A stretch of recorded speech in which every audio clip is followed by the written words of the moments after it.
है कि हम क्या कर रहे हैं, किसको किसको क्या बोलते हैं, रोड क्या होता है, रोड का क्रॉस सेक्शन कैसे दिखता है, तो आप मेरे से डिस्कस कर सकते हैं। अगर कोई प्रॉब्लम नहीं है तो आप मुझे बता सकते हैं कि नो प्रॉब्लम।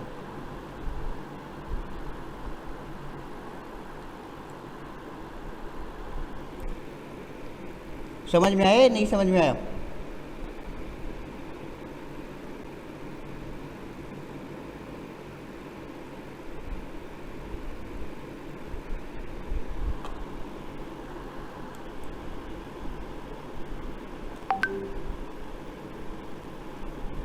नो रिप्लाई, चलो बहुत अच्छी बात है।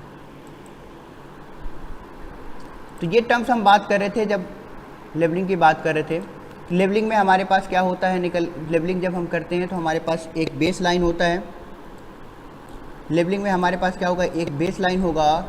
उस बेस लाइन से अब जितने भी पॉइंट होंगे उन सारे पॉइंट्स का क्या किया जाता है, उन सारे पॉइंट्स का जैसे अगर हम सर्वे करके आए और कुछ प्रोफाइल इस टाइम्स में मिल रहा है हमारे पास, तो जितने भी इस बेस लाइन से ऊपर पॉइंट होते हैं उनको क्या किया जाता है, कट कर दिया जाता है। जितने भी ऊपर आएंगे वो क्या किया जाता है, कट कर दिया जाता है। तो कट करने का प्रोसेस क्या कहलाता है, हमारे पास कटिंग कहलाता है।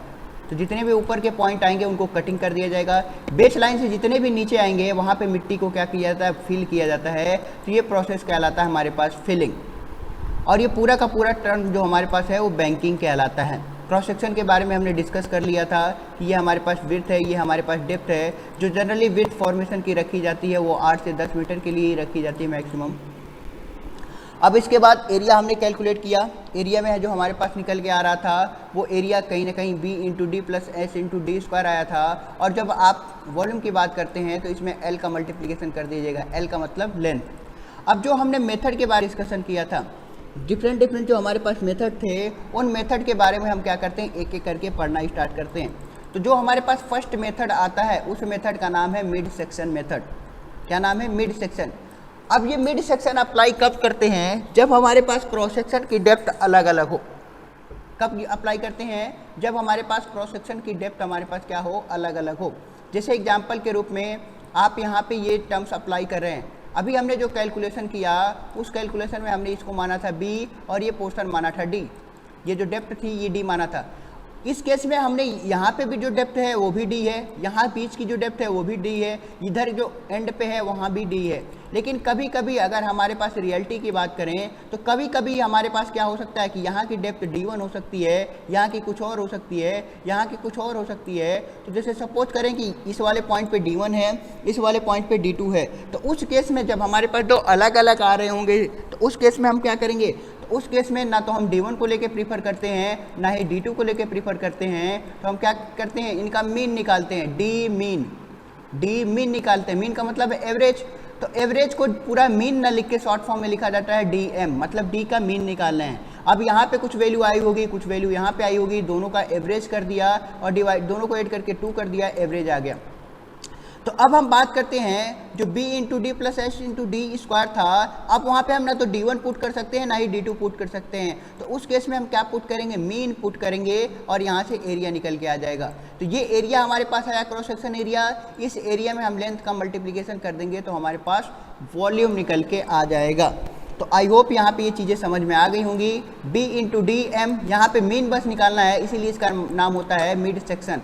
तो यहाँ सेक्शन का मिड कर रहे हो आप, जो आपके पास D1 D2 गिवन है आप उसका मीन निकाल रहे हो, उसका एवरेज निकाल रहे हो, इसीलिए इसको मिड सेक्शन बोलते हैं। अगला क्या है, अगला है मीन एरिया मेथड। अब अगेन देखो कंडीशन सेम है, D1 D2 सेम है, बस हमारे पास यहाँ पे इनके ऑर्डिनेट को मीन किया तो मिड सेक्शन बोल दिया गया। अगली बार हमने एरिया को मीन करेंगे तो उसको बोलेंगे मीन एरिया। जैसे अगर हमारे पास कोई सेक्शन D1 है तो हमारे लिए पता है एरिया कैसे निकलेगा, एरिया निकलेगा क्या, b इंटू डी, हमने यहीं से निकाला था b into D plus S into D1 square.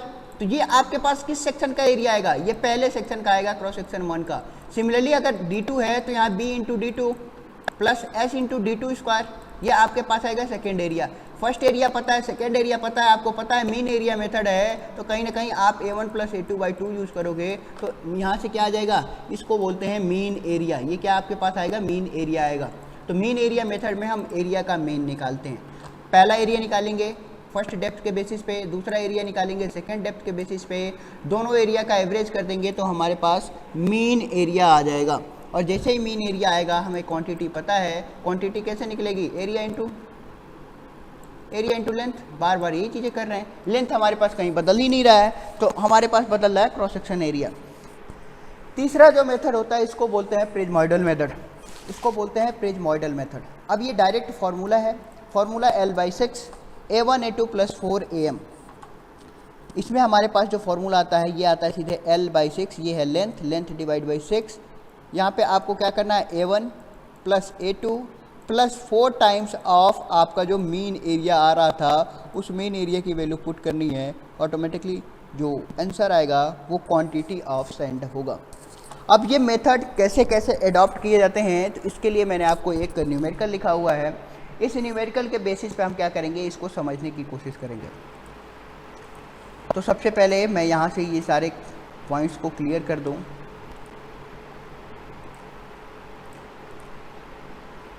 Okay, तो इस न्यूमेरिकल को हम देखते हैं। न्यूमेरिकल में मेंशन है calculate the quantity of earthwork. Earthwork का मतलब जहाँ भी आपकी बात आएगी आप ये समझोगे कि वहाँ पे कितनी सॉइल की रिक्वायरमेंट है, मिट्टी की बात होती है अर्थवर्क का मतलब। तो आप मिट्टी की बात कर रहे हैं, calculate the quantity of earthwork in excavation, कि जब आप एक्सकेवेशन कर रहे हैं for the portion of road, किसी रोड के पोर्शन पे काम कर रहे हैं, तो उस पोर्शन ऑफ रोड के लिए कितनी क्वांटिटी रिक्वायरमेंट होगी अर्थवर्क की, उसकी बात कर रहे हैं। इफ़ कंडीशन क्या है, और रोड ऑफ लेंथ 200 मीटर, जो रोड है वो रोड कितनी दूरी का है, तो रोड है 200 मीटर, जो रोड है 200 मीटर है। रोड की जो विड्थ है, अगेन जो विड्थ है वो आपके पास क्लियरली मेंशन है, कितनी है, 10 मीटर की विड्थ है। Having the side slope, side slope कितने हैं, 2:1 का रेशियो है, S/1 का रेशियो है। अगेन दो आपके पास डेप्थ दी है D1 एंड D2, तो इसके बेसिस पे हम सबसे पहले कैलकुलेशन स्टार्ट करते हैं। क्या पूछा है, calculate the quantity of earthwork. सबसे पहले हम क्या करते हैं, अर्थवर्क के लिए साइड स्लोप बनाते हैं, हम प्रोफाइल बनाते हैं कि प्रोफाइल कैसे बनेगा। ये हमारे पास रोड का फॉर्मेशन, अगेन यहाँ पे ये चीज़ें आएंगी आपके पास।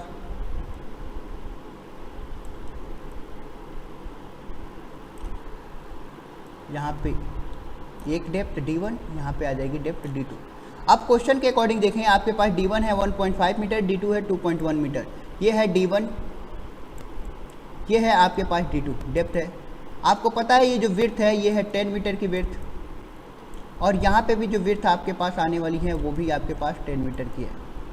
साइड स्लोप S/1 के फॉर्म में होता है, तो ये वैल्यू आपके पास आती है SD के बराबर।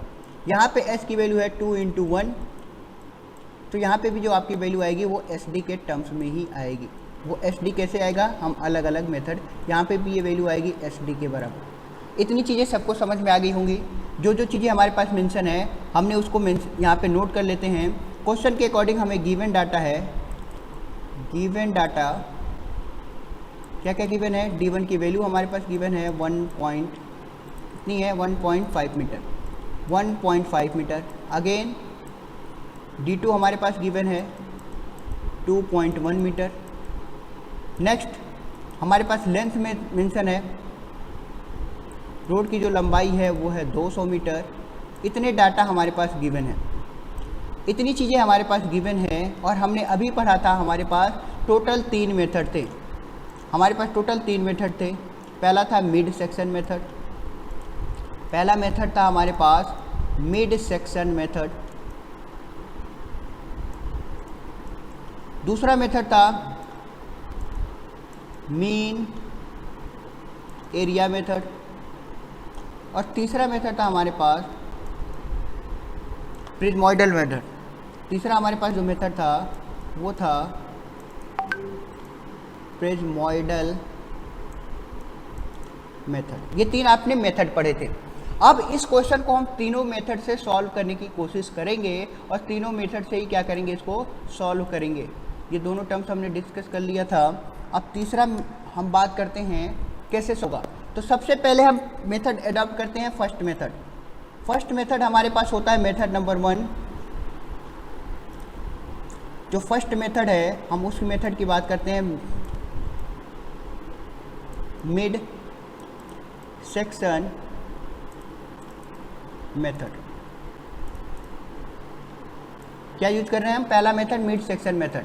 मिड सेक्शन मेथड की अगर हम प्रॉपर्टी देखें तो उसने क्या कहा था कि जब भी हमारे पास, जो अभी हम डेरिवेशन की बात कर रहे थे, जो हमने अभी फार्मूला कैलकुलेट किया था, उसमें क्या था कि ये मिड सेक्शन में जब भी हमारे पास D1 एंड D2 दो अलग अलग डेप्थ दी होगी तो उस केस में हम क्या करते हैं, एक मीन डेप्थ निकालते हैं, ऐसा इसमें बोला गया था। और यही चीज़ें हमें क्या करनी है, यहाँ पे अडॉप्ट करनी है। हमें पता है कि D1 और D2 अलग अलग दिया गया है, तो मिड सेक्शन में क्या करेंगे, सबसे पहले हम निकाल देंगे डी मीन।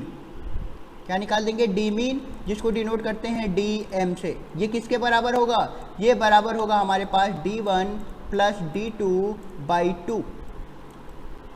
D1 की वैल्यू आपके पास पता थी, कितनी थी?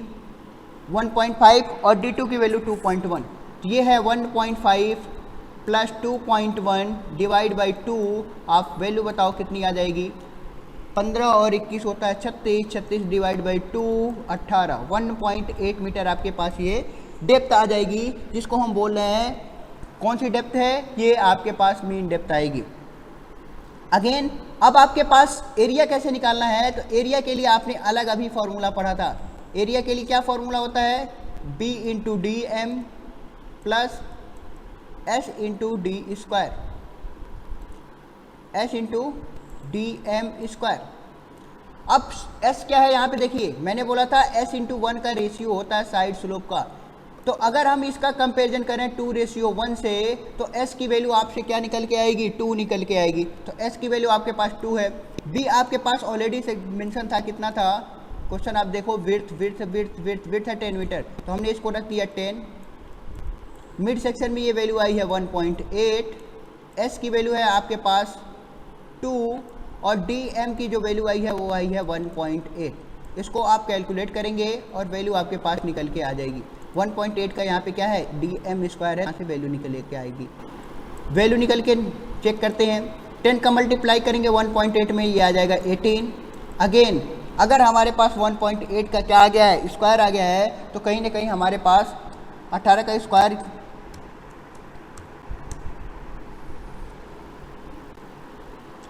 कहीं ना कहीं हमें कैलकुलेशन की ज़रूरत पड़ेगी।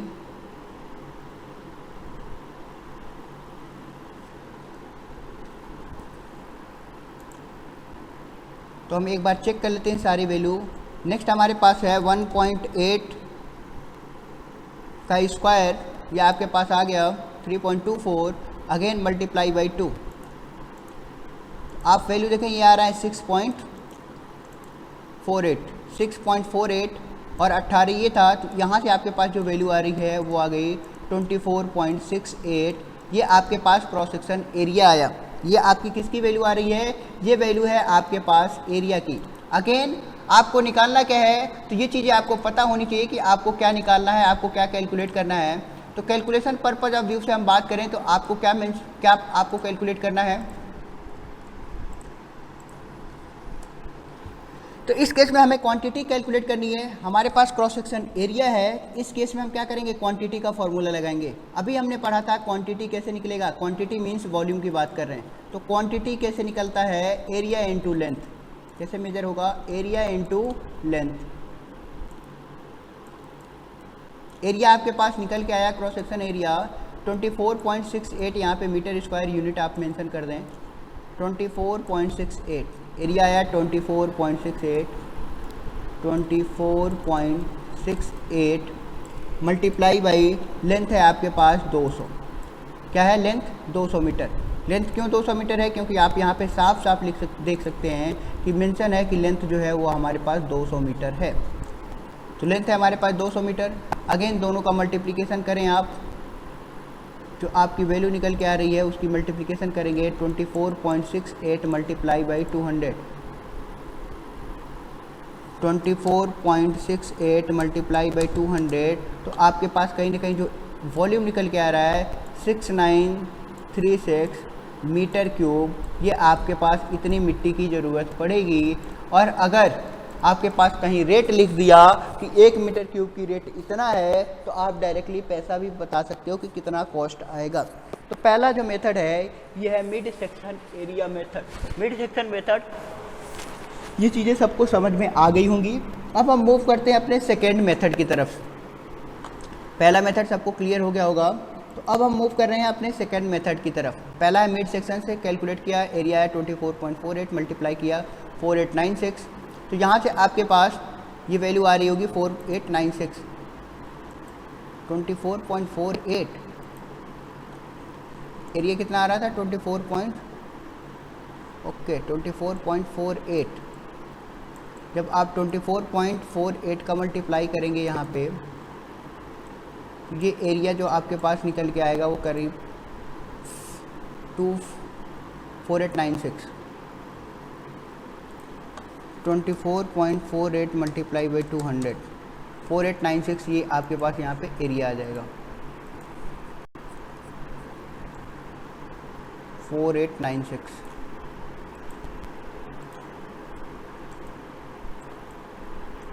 इतना मीटर क्यूब। अब आते हैं हम सेकेंड मेथड पे, जहाँ से आपके पास क्वांटिटी आ जाएगी। सेकेंड मेथड था मीन एरिया मेथड। अभी मैंने आपसे बताया था मीन एरिया मेथड। अगर हम एरिया की बात कर रहे हैं तो एरिया निकालने का इस टर्म्स का फॉर्मूला होता है B into D plus S into D square. B into D plus S into D square. अभी जो हमने निकाला था वहाँ पे डी की जगह डी मीन यूज किया था। यहाँ पे क्या करते हैं, अलग अलग निकालते हैं। डेप्थ 1 से हमारे पास एरिया अलग आएगा, डेप्थ 2 से हमारे पास एरिया अलग आएगा। तो हमने यहाँ पे क्या किया, डेप्थ बी की वैल्यू 10 पुट किया, डेप्थ 1 की वैल्यू हमने 1.5 पुट किया, एस की वैल्यू 2 पता थी, D1 की वैल्यू 1.5 का स्क्वायर पुट किया। तो यहाँ से जो वैल्यू निकल के आई 10 इंटू 1.5 15, और यहाँ से जो इस टर्म से निकल के आया 4.5, दोनों को ऐड किया 19.5 मीटर स्क्वायर। अगर आपके पास A1 यहाँ से आ गया, सिमिलरली आपने क्या किया, A2 कैलकुलेट किया, A2 की वैल्यू आ जाएगी 29.82 मीटर स्क्वायर। A1 कैलकुलेट हो गया, A2 कैलकुलेट हो गया। देन नेक्स्ट स्टेप मीन निकालेंगे A1 A2 का, तो हमारे पास मीन एरिया निकल के आ जाएगा। दोनों को मीन निकाला, वैल्यू आ गई 24.66। अगेन क्वांटिटी के लिए हमारे पास mean area multiply by length. Mean area आपने निकाल ही लिया है 24.66। इसमें जब आप क्या करोगे, लेंथ से मल्टीप्लाई करोगे, तो लेंथ मल्टीप्लिकेशन आप इसमें कर देंगे तो आपके पास वैल्यू निकल के आ रही है 4932। आखिरी मेथड है प्रिज्मोइडल मेथड। आखिरी जो मेथड है उस मेथड को बोलते हैं प्रिज्मोइडल मेथड। फॉर्मूला बेसिस मेथड होता है directly L/6 A1 A2 4am। आपको इससे प्रीवियस में आप देखो, इससे प्रीवियस में आपने A1 निकाला 19.5, ये आपके पास सीधे पुट कर देना है। A2 निकाला, A2 है 29.82, ये भी आपको पता है, और मीन है 24.66। तो आप डायरेक्टली क्या करें, पुट करें। A1 की जगह 19.5, A2 की जगह इतना, और A4 A मीन की जगह 24.66। ये 4 टाइम्स है तो 4 का मल्टीप्लिकेशन कर दिया। L/6, L है हमारे पास 200 मीटर, तो हम 200 मीटर भी पुट कर देंगे।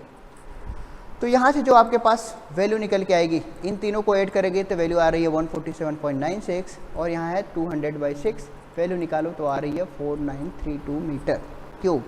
तो ये आपके पास यहाँ पे जो फर्स्ट न्यूमेरिकल था वो न्यूमेरिकल क्या हो गया, कंप्लीट हो गया। इस पर्टिकुलर न्यूमेरिकल में तीनों मेथड हमने एडॉप्ट किए। अगर किसी को कहीं पे भी कोई प्रॉब्लम आ रही हो तो आप मुझे इन्फॉर्म करें, और नई प्रॉब्लम है तो भी बताएं कि आपके पास ये चीज़ें समझ में आ गई, कोई प्रॉब्लम नहीं है, ताकि हम नेक्स्ट पॉइंट की तरफ मूव कर पाएँ कि अगर हमारे पास ये तो नॉर्मल अगर डेप्थ दिया तो उसको कैलकुलेट कैसे किया, अगर ये डेप्थ नहीं होता तो हम कैसे कैलकुलेट करते हैं। इससे रिलेटेड हम नेक्स्ट क्वेश्चन करते हैं। जैसे सबसे पहले इस क्वेश्चन को समझना अपने आप में एक चैलेंज है, तो मैं इसको जितना पॉसिबल हो सकता है उतने बेस्ट वे में आपको समझाने की कोशिश करूँगा। थ्योरेटिकली मैं आपको समझा दूंगा, बस इसका प्रैक्टिकली विजुअलाइजेशन आपको